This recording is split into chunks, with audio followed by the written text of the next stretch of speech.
You want to say something really scary? Tell me, what use is there for a butterfly with no wings?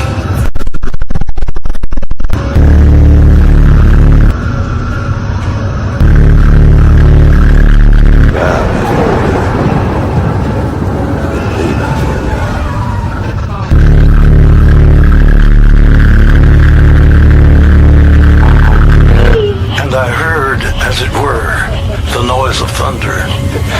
One of the four beasts saying, "Come and see." And I saw, and behold, a white horse. Obey. Please help! Run. Obey. The eyes of a fool have blinded your pride. Now the devil is knocking on your door.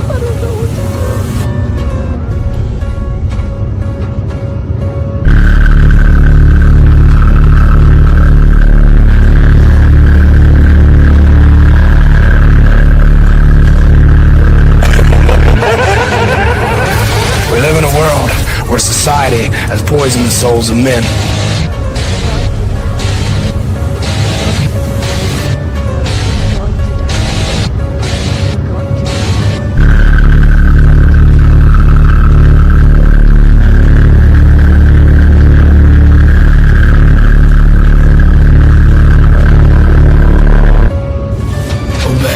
And everywhere that Mary went, the lamb was sure to go. We're coming. Yes, ladies and gentlemen, it is I, Christopher Pelton, the mad scientist of media here at THC Limitless, and it is time for another THC Time show. With us is a returning guest, one of my more recent partners in crime, and we are having a really good time doing what we're doing. So let's go ahead and bring him out here, Mr. Frank Palangi, whose name I butchered the first time we talked. Yes. But now I know. Yeah, I made you very Italian. I made you like break people's fingers Italian. Yeah. Oh yeah. So what's going on, my friend? How's everything on your neck of the woods? Good.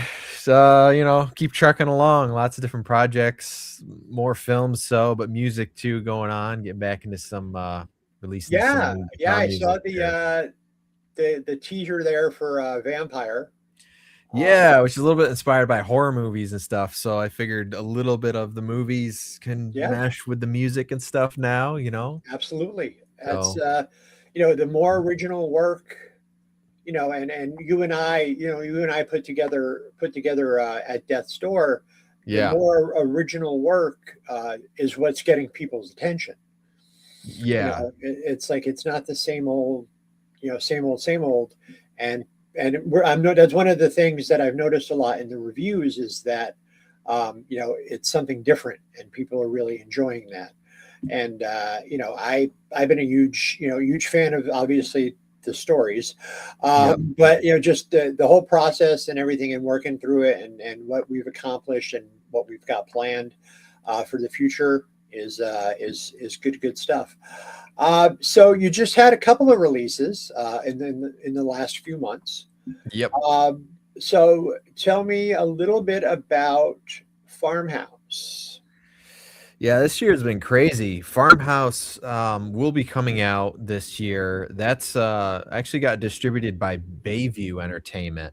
Okay. So I haven't worked with them before, but this one is probably going to be the most distributed as far as platforms go. Nice. So you'll probably see it at a lot of places and stuff. Awesome. But with a studio and a different distribution company behind me, they'll market it and they'll push it different than I would and people I've already worked with. Sure. It's kind of split up between like Cinema Epoch movies, my own movies, our movies, and then this new company. So it's like, well, we'll keep you out of trouble. That's a good thing. I do have different people. I do have the teaser here for Farmhouse, so let's take a quick look at that. Sure.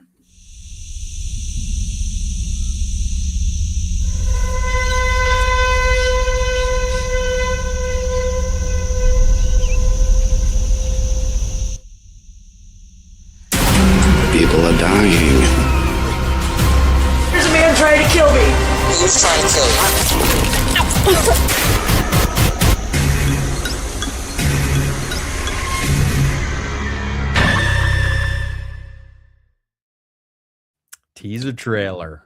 Now, see, that is exactly what a teaser trailer should be. Yes, because I remember them back in the 80s and 90s, and then all of a sudden they stopped. And I'm like, that sells the film more than a trailer does because it doesn't give it away. Yeah. That's the thing. It's like, I understand, the hype machine, like Marvel's got a new movie coming out. They put the hype machine behind it. Here's a trailer, here's a trailer, here's a trailer, here's a trailer. So by the time you get into the movie, it's like, okay, I've already kind of seen that, saw that. Yeah. But I think even with the teaser trailers, they're a teaser trailer should not be 2 minutes long. No. A trailer should be about 2 minutes long. A full trailer. That's what they used to be. Yeah. But now it's like you want to give away the plot before the movie hits the theaters. And for me, I think that's why the numbers are down. One of the reasons why the numbers are down. Yeah, the studios are they either think the audience needs to know exactly what it is, and they need to know exactly what they're going for to spend that money on that ticket. It used to be just like, oh, this is a weird movie, let's just go see it. It was like a Halloween or something. You know what you're getting into. Well, the biggest one of and this, I could be wrong, but I think one of the things that the folks in the filmmaking industry have on top of like books and stuff like that is that they already have established a rating system. So okay, this movie is rated R. Here's why it's rated R. The book world and a lot of other ones are still trying to rely on trigger warnings. And look, I understand everybody's got fucking trauma. Okay, I'm 50 years old. I got trauma. I got trauma you wouldn't fucking believe. All right, but I don't need to be told at the start of a book what's going to be in that book. To me, the trigger warning system in books takes away from the book. Yes. Because it's kind of like for me, it's like playing a video game, like a Resident Evil or Silent Hill or something. I don't want to know anything about it. Like, I don't want to see the trailer. I know it's a Resident Evil game. I know what those are like, but I don't want to know anything. I don't want to know the characters, the story, nothing. I just want to play it and be exactly like, this is the first time, because it might feel like I feel like things don't feel new even anymore. It's like now it's like, oh, here's new every week. Yeah. So it used to be like, here's new every year. Now it's every week. It's every month. And part of the problem with that is that what they're putting out, and this is something that I've said to a lot of authors over the years, because everybody's like, oh, how do I get an agent? How do I get an agent? I'm like, at this point in the game, you don't. Yeah. Because the market itself is not as strong as it used to be. So the book publishers, who only may at one point in time been willing to publish 12 books a year, are now only publishing 9 books a year. Yep. Which means there's less opportunities, which means that the agents, when they go in to pitch, they have to be sure that they're 100% on point, or otherwise their book's not going to get picked up. But they're relying on all these, let's call them franchises, or people that already exist, that already do well.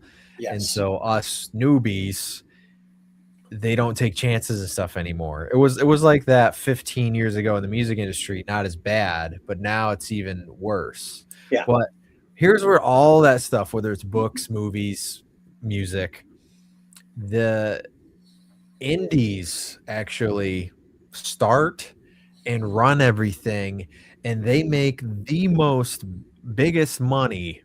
Oh yeah. Right. Granted, there's a lot of that don't, but it's like when Halloween hit, that's an independent movie. First Terminator movie, independent movie. It's not a Hollywood movie.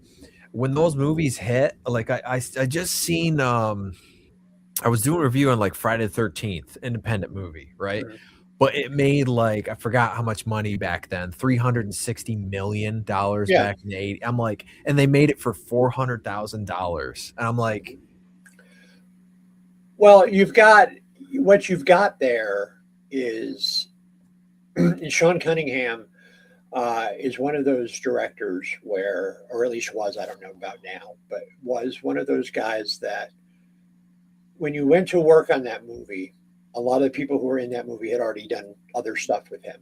Yeah. You kind of knew what to expect. Like with Ari Lehman. Ari had worked with Wes Craven and stuff. Yeah, a lot of times I feel like if I was Wes and one of my other friends was the Friday the 13th director and this, I'm like, we have these revolving doors of people that we always use. And every project, of course, we get newer people in. Sure. But I didn't realize that actually happened way more often between the first Halloween and the Nightmare on Elm Street.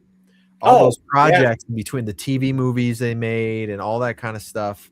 Like Robert Englund was on set throwing, leaves on the original Halloween. Mm-hmm. That never was mentioned in 40 years, you know? Yeah, because they had to make California look like fall. And it's like, and I understand that. Yeah. Like at the end of each shot, they'd have to go around and collect the leaves because they only had but so many. And that's funny because like at Death's Door, the Rusty Bucket story takes place during the winter. Yeah. So it's kind of the same thing where it depends on where you live. Is it actually winter? Right. And how can we convey that it's that isolation feeling from like the movie The Thing? Every time I think about winter, I go, a movie's got to feel like The Thing. Oh, if it doesn't, it's not really a winter movie. So anyway, that story, I wanted that feel. I did show some snow, but not tons. Right. There was nobody outside. It was inside isolation kind of thing. Which worked out very well. And like I said before, I mean, the fact that people are finding this movie and they're looking at the shorts and they're excited. Like, I've heard just as many comments about each one of the shorts as I have the feature. The feature, yeah. There's new reviews coming in too, which are good. We just got another one the other day that was good. Yeah. Another one was kind of lukewarm. They love the cinematography, I think they said the directing and lighting, how I use the kind of like vibrant colors and stuff, but they didn't like the acting part of it. So that was a little bit mixed, but it wasn't, you get some of those and you get some assholes, on there that are like, well, I mean, I understand we're in the process of trying to become famous on YouTube. I understand. Yeah. Here's my advice. Even people that are like dicks out there, it's like, if this is a low budget movie, or let's call it a B movie, don't view it and don't put it in the category of like, T2 or Halloween, 2018. Yeah. These are independent films. It's one of those things where I think that, I have sat through some absolutely atrocious garbage in my life. Like I've watched movies and they say they're awesome. They're like, why would you watch a great low budget movie? Yeah. And believe me, there has been some shit. All right. I do it to myself. But because it kind of makes me mad sometimes, because it's like, wait a minute. Somebody paid somebody to write the script for Sharknado. And then somebody paid somebody to make Sharknado. What the fuck am I doing here? Come on. It's so bad. But it's fun. It's so bad, it's so good. Yeah, it's fun. And Ian Ziering, good to see him back from his 90210 days. Yeah. So let's jump into a quick commercial and we'll be right back. Yeah. This movie has finally reached its funding goal, and they're going to be filming pretty soon, from what I understand. This is the teaser for the movie The Stutterer.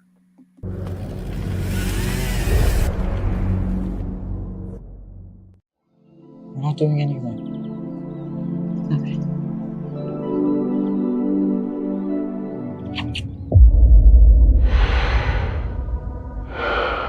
Okay. Dale, are you listening to me?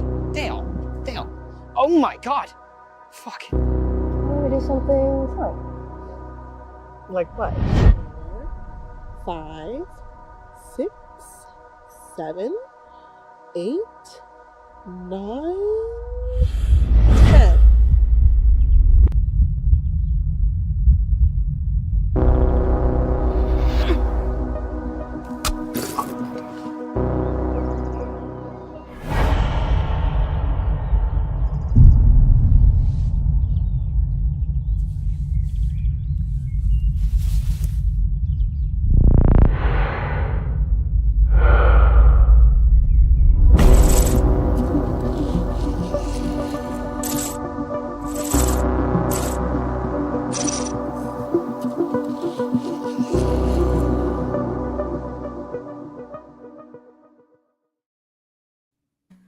I knew that pig was no good. It's funny because Porky the Pig does stutter. So does that character speak? I think when he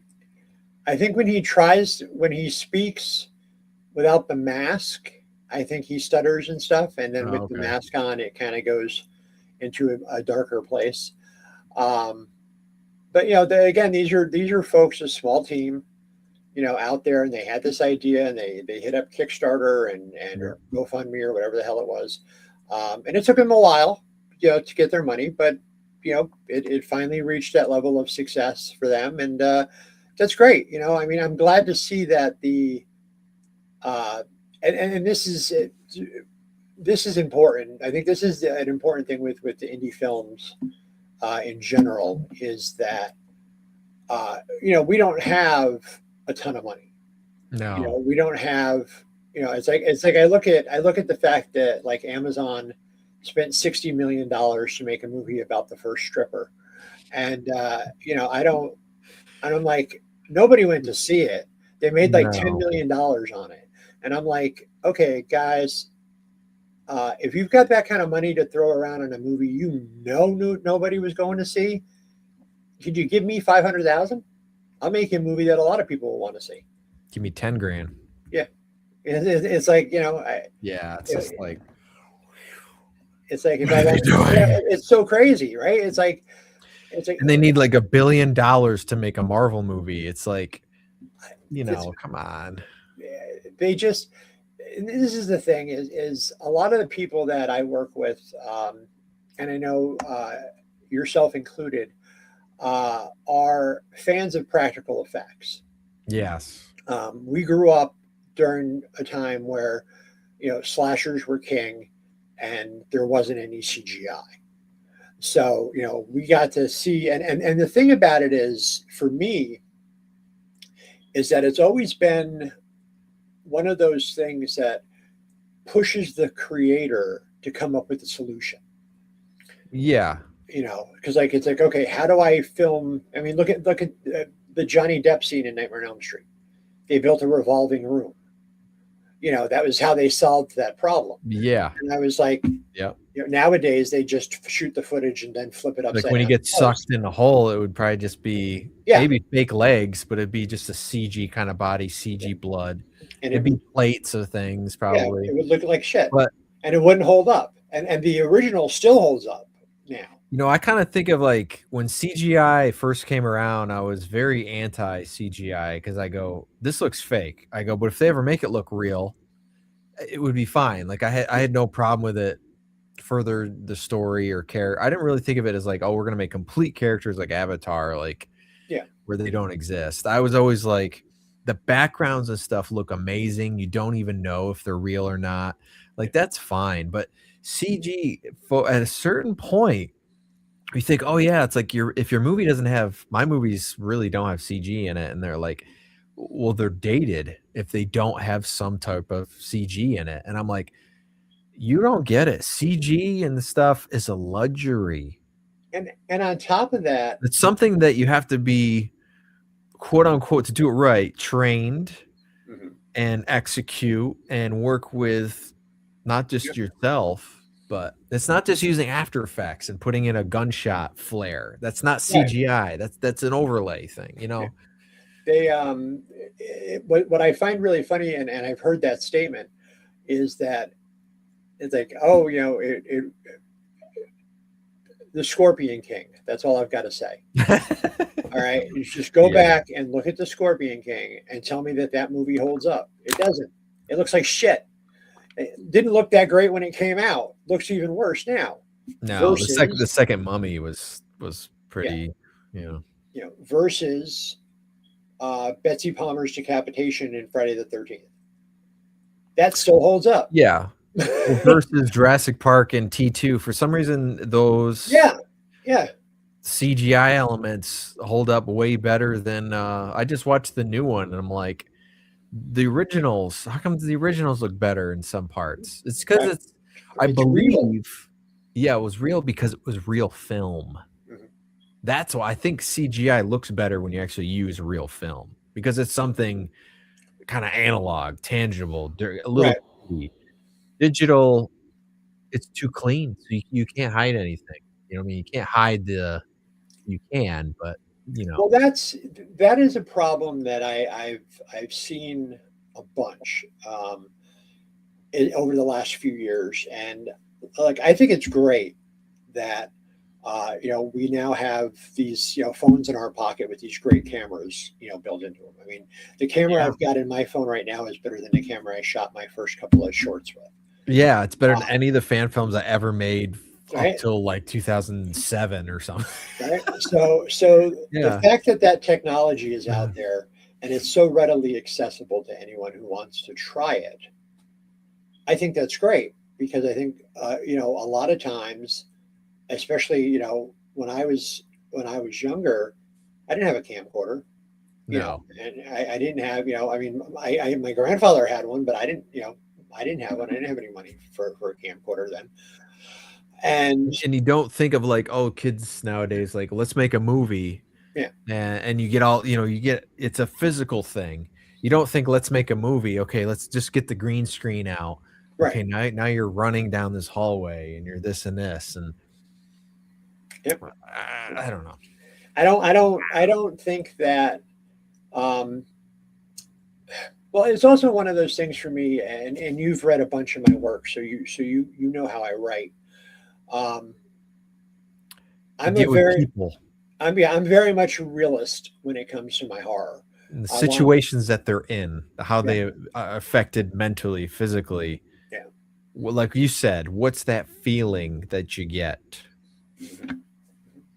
And those movies don't need fancy, computer graphics. No, like when we made our movie, we were looking at each story, and I'm like, there's elements where certainly you could use some of that could help, or like green screen backdrops or something.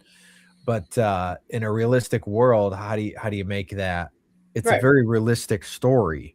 Yeah. Even the clown one is actually a little bit, you could argue, Nightmare on Elm Street, as far as it's not a dream world, but there's some other reality thing going on. So you could get real creative with that, where you can make a lot of things fake. Like you could make part of it like Labyrinth or something. I don't know. Yeah. But you keep it simple. That's it. That's it. Especially if you're going out with little to no experience, right? And this is like, you want to try this. This is something it's going to be your friend in a jumpsuit and a mask, like you said, fake blood. Yep. Here, the plot is to go over here and kill this girl. There's a dialogue scene. It's not going to be like. Yeah, exactly, because you have to keep it, and that's the thing, is you absolutely have to keep within. And we only have 20 minutes to shoot this because we're in front of a police station. We're not supposed to be here. They'll come and get us, and then we'll be filming that. Yeah. So but one of the things I see, and it does bug me a little, is that when you shoot a film with any kind of digital camera, and let's say you're shooting a film, lost footage, or something that takes place in the 70s. Yeah. Those movies have a certain look to them. There's a certain grainy look. There's a certain, and that adds to the. That was my task with Farmhouse. is I wanted to have that look. Late 70s, early Friday the 13th. How do I do that with the digital camera? Right. And then, and then that stuff you've got to go into with post, but it's not the same, It's baked in. Exactly. Yeah. Exactly. So let's take a look here now. Farmhouse came out, or Farmhouse is coming out, and Say Cheese was one of the Say most Cheese recent ones. just came out. And there's a funny thing there that I'll have to tell you about. But let's check out the trailer for Say Cheese. I am the keeper of the essence of evil that feeds the darkness inside you. It's gonna be a nice Christmas. Open the door! I don't want it to happen again, and she's not here! It's dying, what am I supposed to do?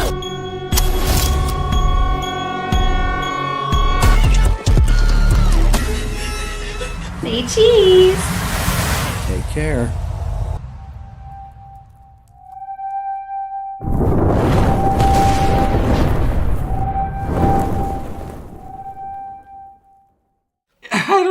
You want to take a picture?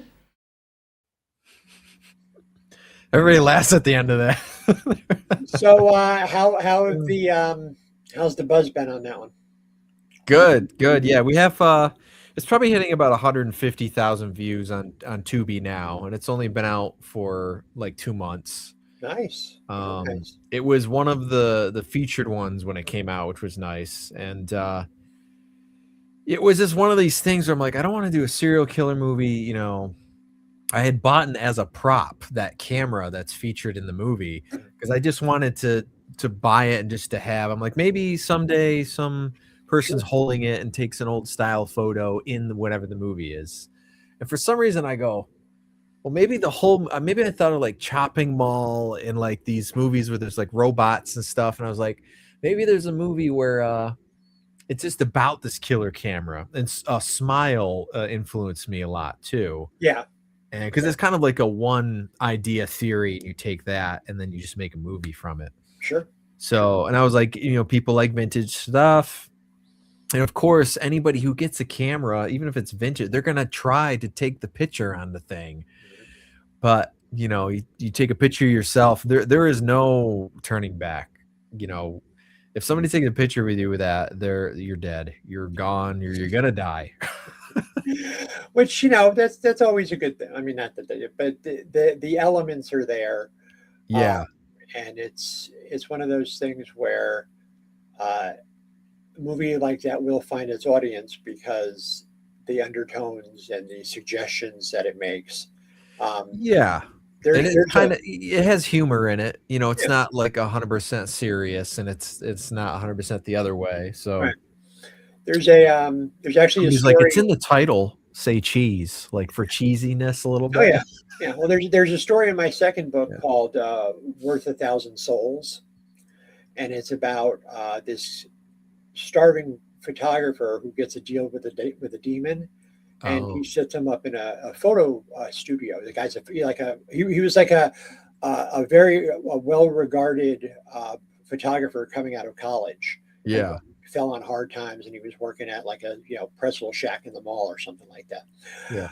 So they make this deal with him, and the guy, every time he takes a photo with this camera, if the photo comes out in color, everything's fine. If the photo is black and white, it means the people on the other end did something fucked up.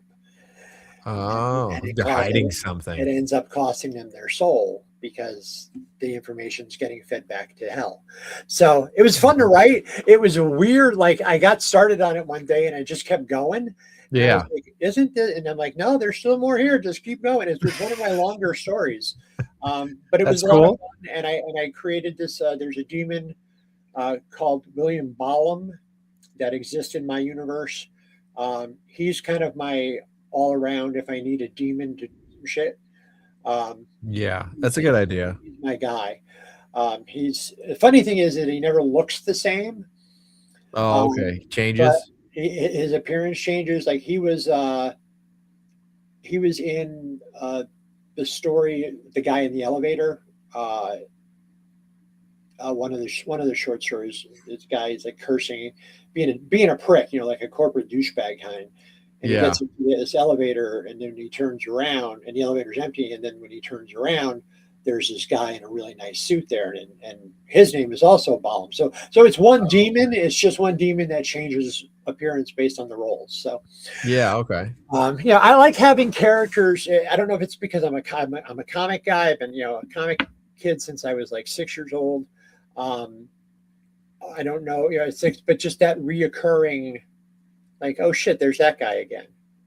So just kind of an just he pops in and out as I need him. Yeah, that's cool. And that's a fun thing about it, is being able to create characters that you can use for different you care about, and you kind of bring them back.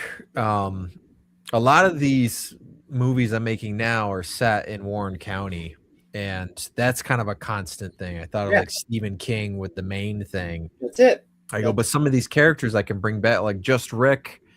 I think he's gonna be in like 4 of these movies. So certain characters you can kind of pick out and then put it back in, and it works. They weave their way through the story. Like Warren County, we use the pumpkin face killer again, the guy with the pumpkin mask. I was like, let's bring that guy, because I was thinking like of a killer type thing too, and but let's do something new here. And then how does everything mesh in a certain way? I mean, it's loosely meshed. It's not like derivative. That's where would say Cheese 2. If you guys seen my short films of Mr. Omar on YouTube, and I think the very first movie I ever did was Lost Chronicles, and there's a character, Mr. Omar, and I'm gonna tie that in with Say Cheese 2 about the guy who invented the camera. All right then. All right. Well done. Well done indeed. That was based off, I went to a cemetery and I seen a tombstone that said Eddie Omar.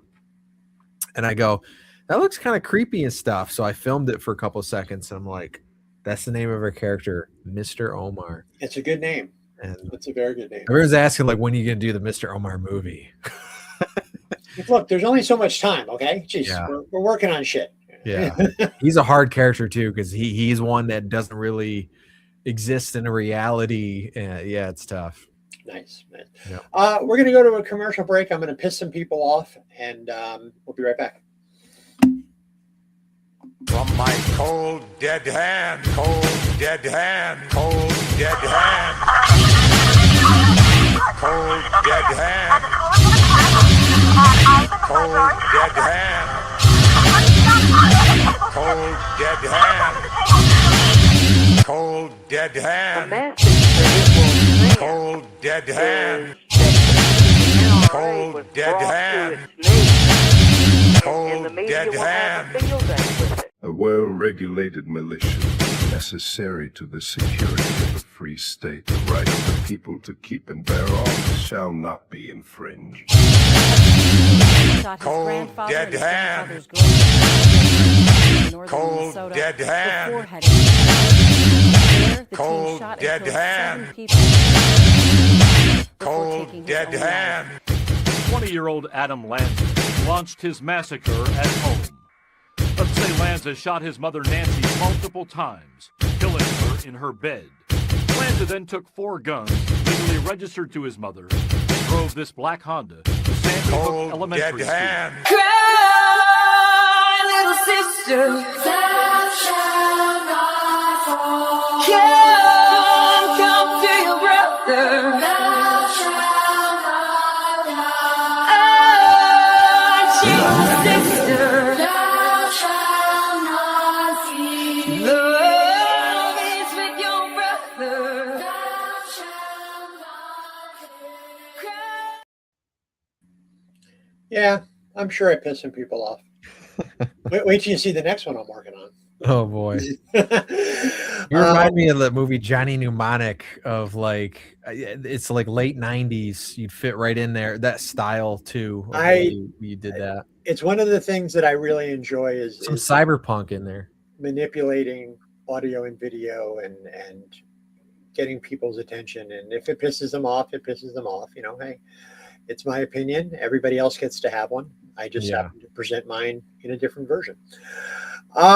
So now we've got the new music is in the works as well, because you don't have enough to do. Yes. I know that feeling. Can't forget about the music, folks. No, absolutely not. So tell us, how's the new EP coming along? Good. It's finished. I filmed 3 music videos. Everything's in the can, ready to go. So August 28th, the EP comes out. Okay. You can get signed CD copies now, way ahead of the release if you guys message me.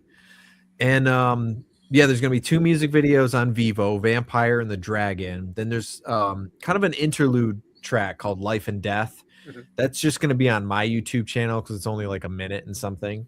Okay. But they all fit together. So you got to make sure you watch Life and Death first. Then it goes to the Dragon. Then it goes to Vampires. And the story kind of evolves. Nice. So it's like me coming back from the dead because I haven't released an EP in like since 2022. So I'm like, how do like somebody like revitalize sort of a career type thing with that, or just kind of come back? Sure. So I was like, all right, it's like you're taking this, the stuff off the sheets off the amps and stuff that's been around for a long time. And, this whole EP is a whole metaphor. Obviously there is no dragons. There is no vampires. It's a metaphor for something, but my character goes through a lot. So it's like this dragon slayer that was out for, good or revenge or whatever it is, ends up turning into the vampire who ends up, my plan was the vampire ends up turning into a zombie, which would be the 3rd music video, but I don't know if I have time to shoot that. Okay. But it's all this thing of you're the good guy, but you're plated as the bad guy, or you're that vampire to begin with, right? Right. And everyone says, well, vampires are bad. Every vampire is bad. And you're like, no, this guy's not, he's not bad. He's not a vampire. He's not, I mean, he's a vampire, but he doesn't, maybe he drinks blood that, is from. I don't think they're all bad. I mean, lab. I don't know. Whatever. Look at True Blood. There you go. Yeah. Vampire Bill. Yeah. We'll go kill all the rabbits out there. Yeah, exactly. So with all of the stuff that's happening, I mean, obviously, I understand being busy, but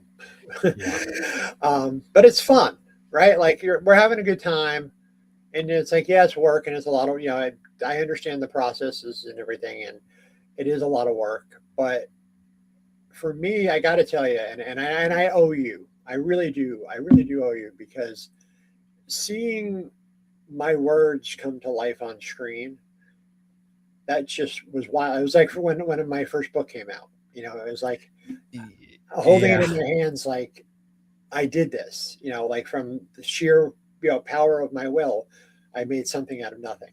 Yes. And the first time I saw the footage that you were shooting for at Death's Door, I was blown away. So I owe you one for that, my friend. Last year was good for me too. I had six stories turned into shorts.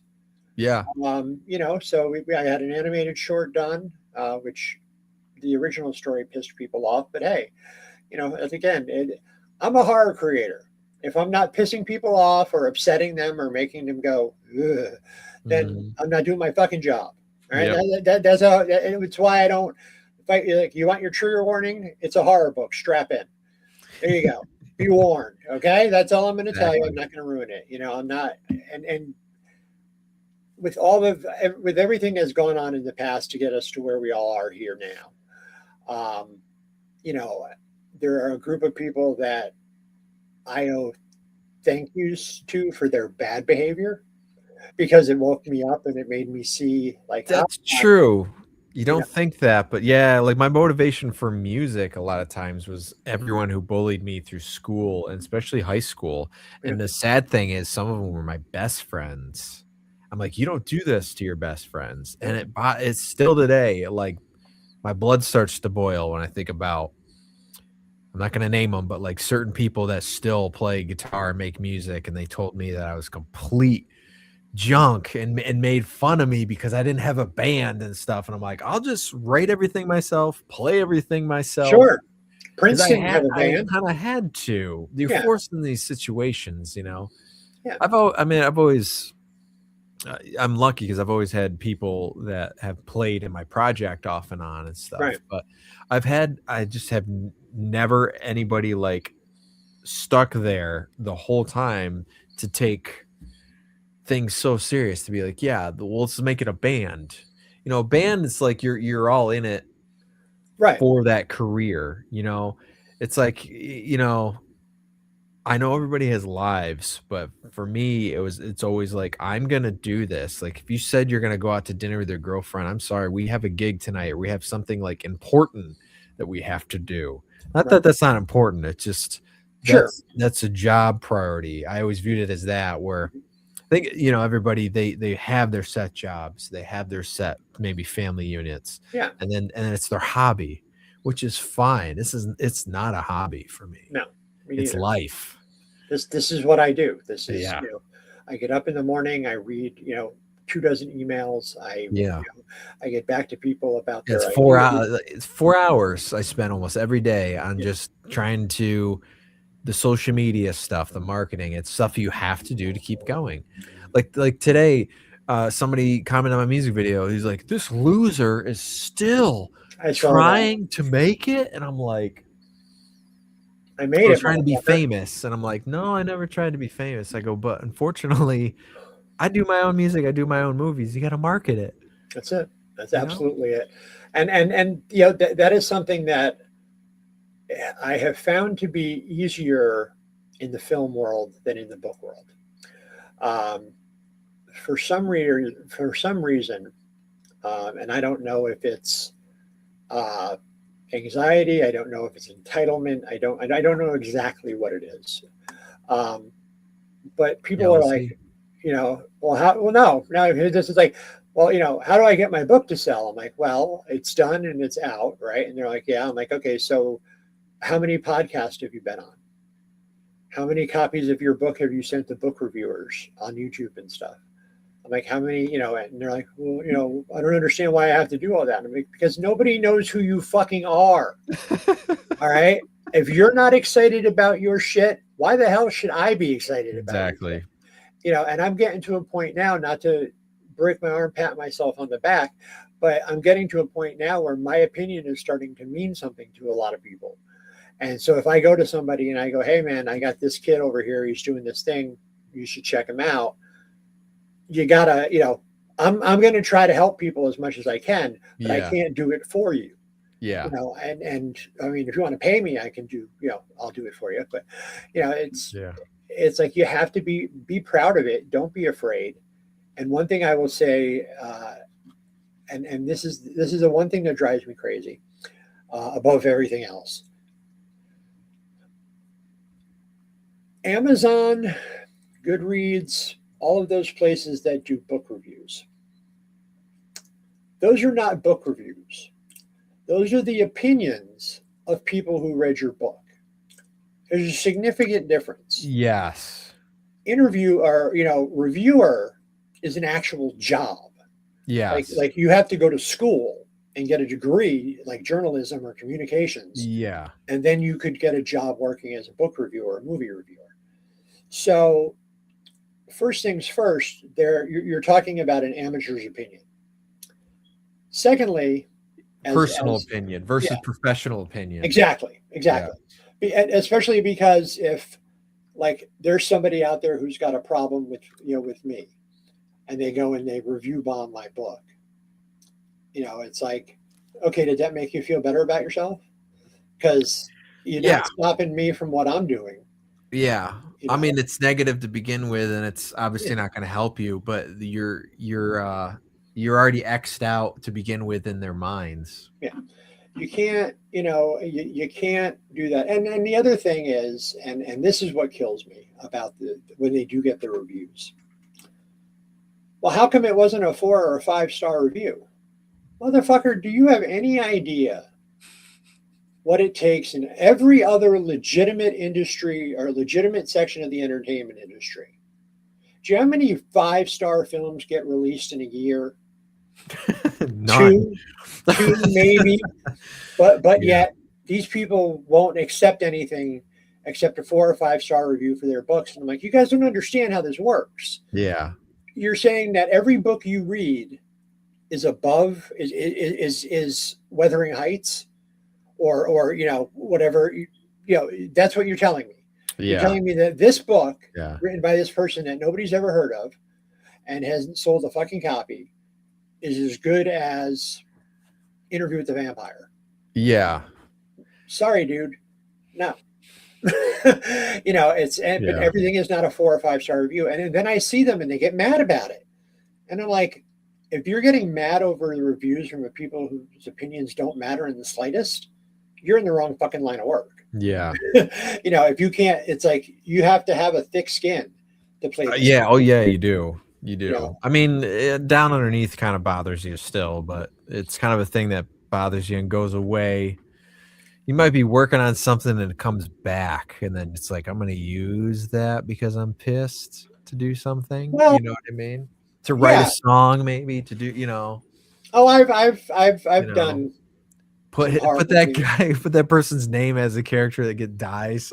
Oh, I had a specific individual who had been fucking with me for a while. So there's a story out there that I wrote where I kneecap him. Yeah, I mean, and and it was fun, but and it's like, well, what if they figure it out? What if I give a shit? All right, I don't fucking care if they figure it out. First off, fiction. I doubt they will. Not too fucking bright, some of these people. But unfortunately, I'm seeing it more now with the film community as well, and obviously there always has to be cliques, and I don't understand that because there always has to be. I'm seeing that now, even from the independent filmmakers that I have added over the past years. Right. And their work's on Screenbox. Their work is out there actually, let's say a little more than mine, but the clicks are there. And I'm like, I don't want to name names, but I'm talking to a few of them and stuff, and I'm like, I literally tell them any time that you need something between music and all the other things I do, like I want to be a part of something that you do at some time, and they just don't. It's because you're not in their world, you're not in the you're not friends with their same friends or something, and I'm like, and trust me, you don't want to be. Yeah, maybe, but it's like we talk great about our films, right? We post all of the reviews, all the places that it's available, and all that kind of stuff. But it's not hard as stone. You know what I mean? It's there's got to be some person thing behind it. I don't know how to describe it. Well, they say that it's like the saying goes, "Those who can't teach." And yeah, some of them I wouldn't even trust to do that, because it's like this is not a simple industry to exist in. There's a lot of moving parts all the time. Yeah. Things with projects can change, like that. Yeah, actors that are signed on, blah blah blah. They're it's never set in stone. Right. And so you have to. We all need each other. Yeah, you got to keep it flexible. You have to keep yourself, and this more so with the film people than with the writing people, because writing is a solo effort up into a point, and then you need a team. But filmmaking, you're starting with a team. You can't do it without I think that was what I was getting at, is the team thing. It's like, even though, yes, we're supposed to work together, and actually everybody's supposed to build off each other to get to where they need to in the film world. But it's kind of not like that too. And like, I'm going to stick with this bubble. And that's crazy to me, because, the one thing that you see is, I'm a fan of this person, right? Like I'm a fan of filmmaker Y, and filmmaker X said some shit about filmmaker Y. So now I don't want to work with filmmaker X because they said some shit about filmmaker Y. And it's like, it doesn't work that way. Yeah. I mean, it can if you wanted to.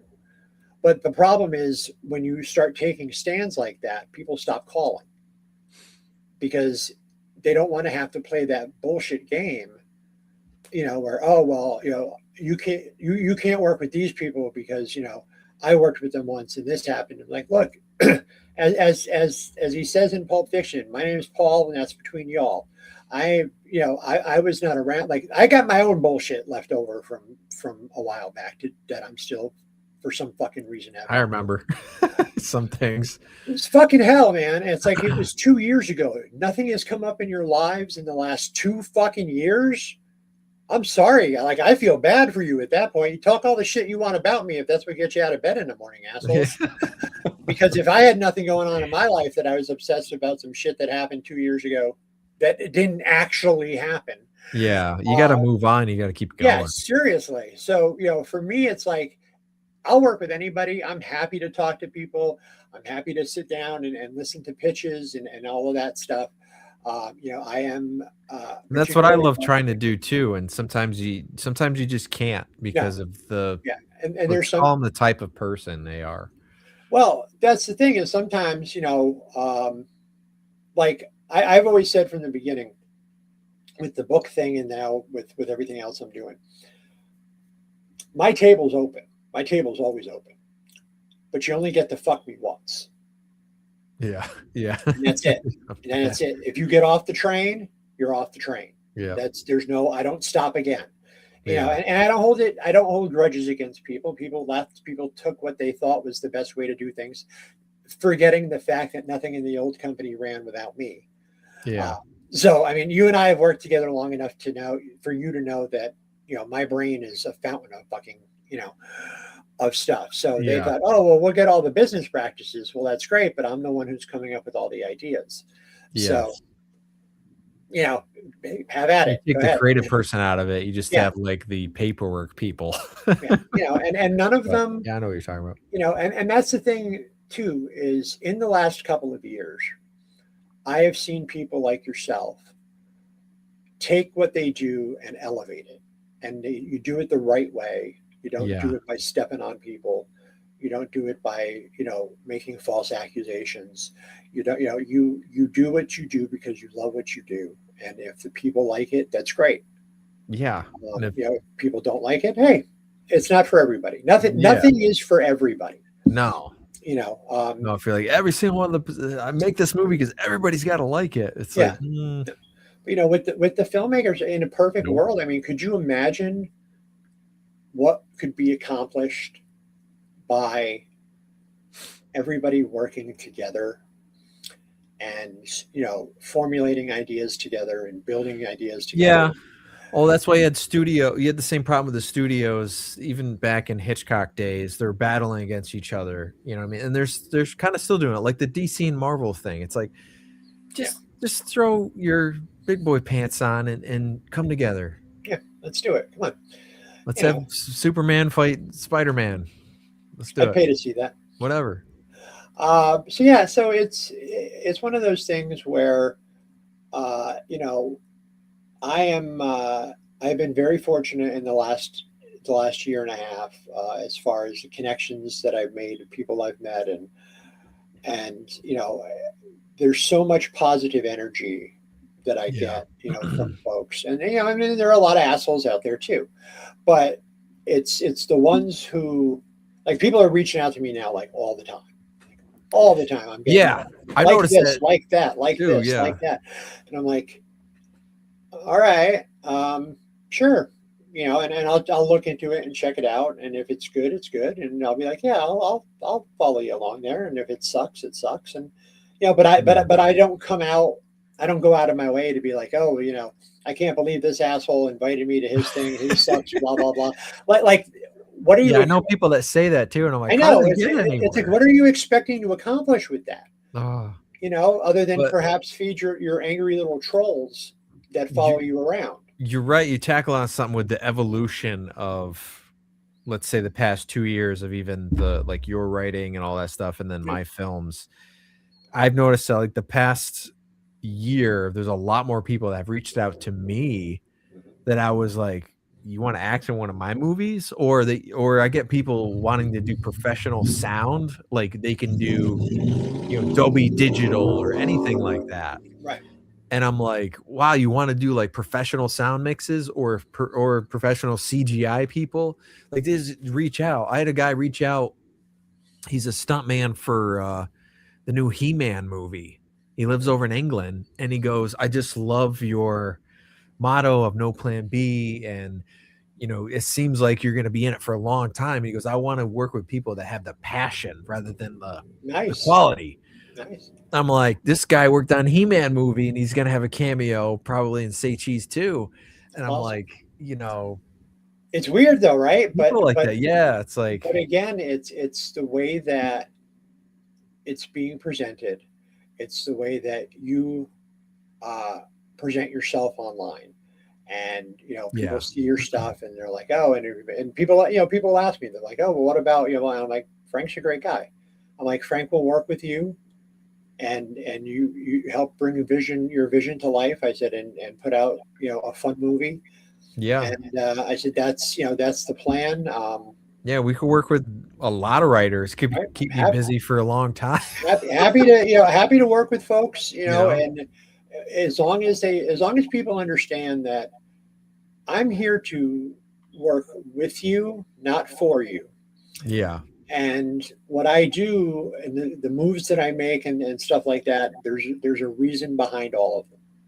And I've been doing this shit and the book thing before that and the toy thing before that, and so I understand the importance of making yourself seen. Yeah. And that's what they've got to do. And if they can do that, then you've got to be accessible but not too accessible. That's the part of the problem in the writing world, is that these people read these books, which, by the way, most of which are mediocre at best, and they read them and they end up building like these weird ass fucking cults, or like, oh, this person is the greatest, blah blah blah. And I'm like, yeah, really? He's the greatest. I mean, just because you might have a cult fan base, say if it's like 800 people, that's great, but will it get you to the next level? I honestly say now, no. After all the years of doing music and all that stuff, you need more than that. But your cult fan base is very important because you can always go back and ask them personal questions and involve them in ways that's like, say you have people that love the movies, but they're not as engaged with it. Well, you can trust those people. Sure. Look at Peter Jackson. Yeah. I would have loved to have been a fly on the wall when they were like, okay, so this is the guy we're considering to spend $1 billion to make the Lord of the Rings movies. What has he done before this? The Muppets on Crack movie. The horror movie, like kind of an Evil Dead horror movie he made. He did Bad Taste. He did, what the hell's the other one? Brain Dead or Dead Alive. Yeah. That was the one. Yeah. That was a fun movie. I love that movie. So it's going to be an exciting year. You and I have talked, you've got stuff lined up. I've got stuff lined up. We're moving forward with this whole thing. And I want the people to know that, I'm here to help folks. And the reason why I do what I do is because, I'm going to be 50 in a couple of weeks, and it's not about me and my shit anymore. And, now it's like, I find these kids, like young kids, like, 19, 20-year-old kids, and they have all the potential in the world. And my goal has been to make sure that they're being steered in the right direction, that they're not being taken advantage of by any professional organizations or any of these Facebook cults that, oh, well, if you're not down with us, well, fucking eat a dick. How about that if I'm not down with you? And that's why they don't like me. It's because never pay for managers out there. Yeah. Exactly. Never pay up front for managers or somebody. I was like, ooh, somebody I knew too. They paid for a distribution contract. I go, you don't pay for a distribution contract. I've met a number of people over the years. Most recently, the professional wrestler Tully Blanchard, who signed a book deal with a fly-by-night publisher, and they were like, "Oh yeah, pay us 10 grand, and we'll put out this great book for you," and blah blah blah. And he did, and then they disappeared. And I was like, "Okay, well, if you still want to do a book, call me, and we can talk about doing a book." And I'm like, "I'm sorry that you got ripped off like that." I said, "There's a lot of shady people." Especially looking to take advantage of folks who, I mean, let's be honest, took a lot of shots to the head in their lives, and it sucks. I hate seeing people getting taken advantage of, especially if someone's taking advantage of them because they're famous and they're not necessarily as sharp between the ears as they used to be. That just pisses me off because it's like, there's no, like when we do autobiographies here, I sit down and have hours and hours and hours of conversations. And, at no point in time am I ever like, "Oh, well, tell me about this thing that nobody's ever, just don't be a dick. That's all. Just be cool. And the people will like you. I've had everybody who's ever been on my podcast, are always like, "Oh, we really had a good time, blah, blah, blah." I'm like, "Well, that's good." I'm like, because that's my goal. I don't want people to be like, "Oh, no, I hang out. We talk, I do gotcha. I don't beat things. It's not a grilling interview. Yeah. I don't beat things into the ground. I don't talk about the Faces of Horror competition every year. Guess what? It's still fixed. Been fixed. I know. I'm not doing it ever again. It's still fixed, but I know what though? I was in it twice, and I got the top 20 out of the whole competition twice. Every time I do it, but I'm not doing it anymore. I know one person who every year gets up on their high horse and starts, talking about it again. And I told this person 2.5 years ago, here's the problem with what you're doing. You're exposing this thing, and that's fine. But if you look at your podcast numbers and you look at how many people watch your regular show versus how many people are watching this controversy show, I'm like, if you start doing nothing but controversy stuff, you're going to lose your audience, because eventually that shit just gets tired. Yeah. And you don't want to, it's like, I'm not involved in anything. I've looked a little bit into it, but at the end of the day, as far as being like, the face of horror, well, I don't think I need, a contest to tell me that. Not with I mean, I do work with Rue Morgue directly. Oh, yeah, Rue Morgue's great. They're awesome. But it's just the whole organization that is behind it. From what I understand. That competition, I don't know who it's, is. It's shady as hell. But hey, you know what? That's somebody else's problem. We don't need to be the faces of horror. We are the faces of horror already. Well, I think it's a chance for people to feel like they're, lack of a better word, really important. Yeah. As far as like maybe I'll have an acting career in this and this, and I'm like, if you win the contest, honestly, like I've never even heard of the people who won ever again. Right. You know what I mean? It's like the end of the Running Man. Yeah. I mean, they might win the money, but did they spend $20,000 to win that slot? That's the whole thing. And it's like, oh, you'll get it. You could win a chance to meet Kane Hodder. I can go to a horror convention anywhere in this country and meet Kane Hodder. Yeah, like we could take the $5 grand and hire him to be in a movie. Yeah, seriously. To work. It's like, I can better spend that money, because Kane, from what I understand about Kane, pay Kane, he'll show up. Yeah.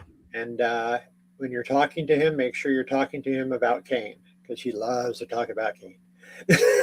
Okay. I've never met him before. I met him briefly at a convention. Nice guy, super nice guy.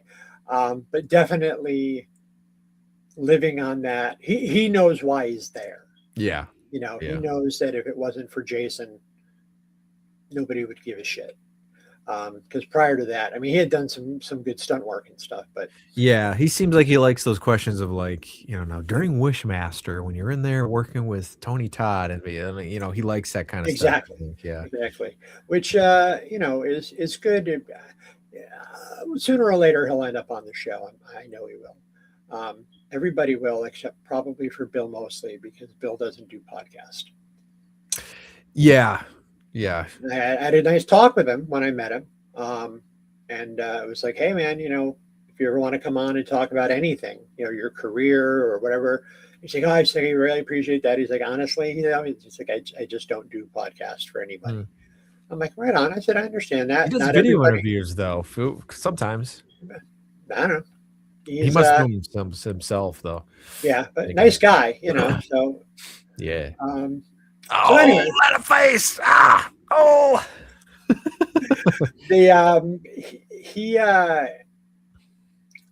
He just, like, I see him posting on Facebook a lot about just like weird stuff. Yeah, I follow him too. And so That's it's cool. like, right on, man. You guys are, they're doing their thing, and maybe we'll get one of those guys in the movie. Actually, maybe sometime we can get them with your help, because we actually have an at death's door 2 Indiegogo or GoFundMe going on right now to help us get the sequel made. So we raise enough and something like that, it's possible to get some of these people. There's a few phone calls that could be made. Yeah, but I say in the description when you go there and you read it about the movie, I say, some of these people and stuff, they're even the down the line ones, they're like 900 for a day. So it's like, this stuff is not magic. Yeah. So, yeah.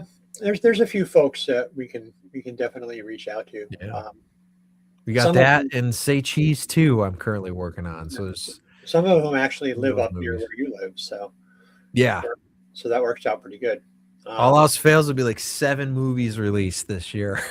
It's nuts. Hey, that'll be all right. Nuts. The other one, the side project movie from Cinema Epoch is called Beyond Files, and it's a little bit of alien conspiracies and all that kind of stuff. And so I've already shot my short film.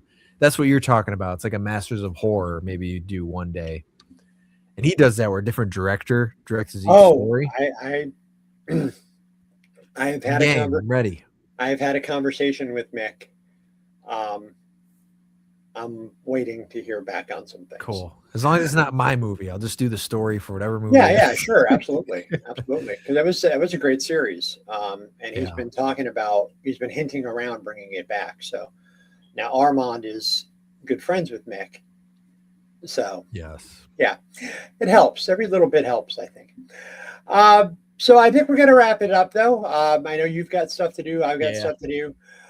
Because that's the nature of the beast. But so Vampire's coming out in August. Yep. A music EP, August 28th.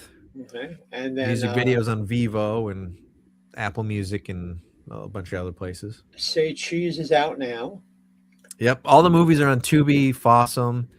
Some are free on YouTube, but as I say, like, even if you watch it on YouTube, just go over and play it on Tubi for us, because that's where all the royalties come in. YouTube, we don't make anything. Right. Yeah, you heard it, folks. Check out. I love Tubi. And share. Absolutely share. That's if you want to see like our stuff blow up, share it. That's how it happens. That's and that's the best way to go. And the bigger we grow, the more opportunities are available for other people to come in. The more fun and pure entertainment we can provide everybody. Absolutely. Well, Frank, always good to talk to you, my friend. And we'll, obviously talk soon. And we're going to go ahead and go out on this is the first album from Clock Towers. It just came out a couple days ago.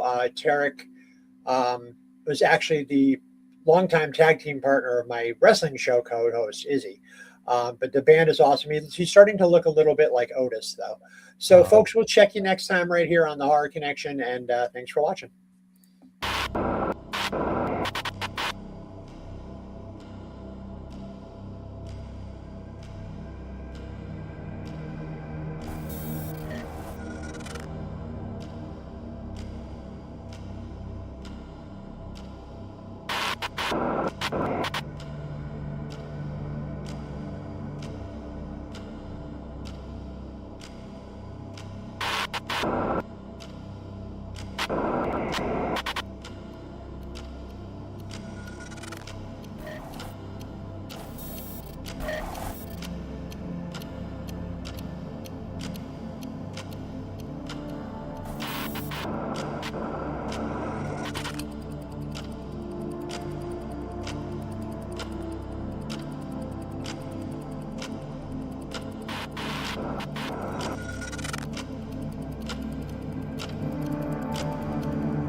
fault. If you could read inside my mind, you would understand.